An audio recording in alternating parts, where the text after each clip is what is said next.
কুষ্টিয়ায় চালের দর এখনো চড়া। প্রতি কেজি মিনিকেট চাল বিক্রি হচ্ছে 85 থেকে 86 টাকা দরে। মিল মালিকরা বলছেন বোরো ধান বাজারে উঠলে কমতে পারে চালের দাম। এদিকে ঈদের পর থেকেই চট্টগ্রামের বিভিন্ন বাজারে বেড়েছে সবজির দাম। এতে বিপাকে পড়েছেন ক্রেতারা, আর বিক্রেতারা বলছেন চাহিদার চেয়ে সরবরাহ কম থাকায় সবজির দর ঊর্ধ্বমুখী। প্রতিনিধিদের তথ্য এবং ছবিতে ডেস্ক রিপোর্ট। কুষ্টিয়ায় খুচরা বাজারে মিনিকেট চাল বিক্রি হচ্ছে প্রতি কেজি 85 থেকে 86 টাকা, আর কাজল লতা বিক্রি হচ্ছে 68 থেকে 70 টাকা দরে। বড় মৌসুমেও চালের দর ঊর্ধ্বগতিতে দিশেহারা ক্রেতারা। অবশ্য মিল মালিকরা বলছেন হাওড় অঞ্চলে ধান কাটা শুরু হলেও উত্তরাঞ্চলে এখনো অনেক জমির ধান পাকেনি। বাজারে বড় ধান উঠলে কমতে পারে চালের দাম।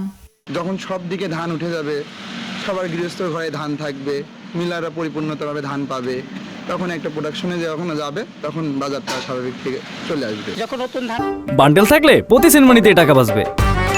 বিকাশ সেনমানি বান্ডেল কিনে জিতুন প্রতি লেনদেনে। ধানটা উঠতে তখন চাউলও কম হয়।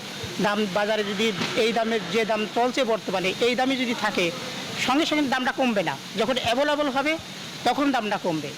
ঈদের পর থেকেই চট্টগ্রামের বিভিন্ন বাজারে লাগামহীন সবজির দাম। 80 টাকার নিচে আলু, শসা, টমেটো ছাড়া তেমন কোনো সবজি নেই বাজারে। বেগুন, বরবটি, ঢেঁড়স বিক্রি হচ্ছে 80 টাকা কেজি দরে। এদিকে কাঁকরোল বিক্রি হচ্ছে 160 টাকা কেজিতে। কমেছে কাঁচামরিচ ও লেবুর দাম, বেড়েছে মাছ ও মাংসের দাম।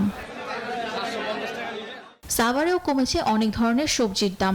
এতে ক্রেতারা খুশি হলেও পরিবহন খরচ বেশি হওয়ায় ক্ষুব্ধ ব্যবসায়ীরা। মরিচ 15 টাকা 20 টাকা কেজি বিক্রি করলে কৃষক তো একবারে আপনার অবস্থা খারাপ। আলু আপনার মোকামে 12 টাকায় বিক্রি করতেছে। কালকে আবহাওয়ার কাছে বৃষ্টি বাদল হয়েছে, কাস্টমার যে মাল কালকে নিয়ে গেছে বিক্রি করতে পারে নাই। আজকে আবার মাল আমদানি বেশি, এই জন্য দাম কম। লস এখন তো লস হলে তো কিছু করার নাই, কাঁচামাল। বরিশালে এখনো সবজির দাম চড়া। করলা, পটল, বেগুন বিক্রি হচ্ছে 80 টাকা কেজি দরে। লেবু এখনো 60 থেকে 70 টাকা হালি। কমেছে গরুর মাংস ও সোনালী মুরগির দাম। এতে কিছুটা স্বস্তিতে ক্রেতারা।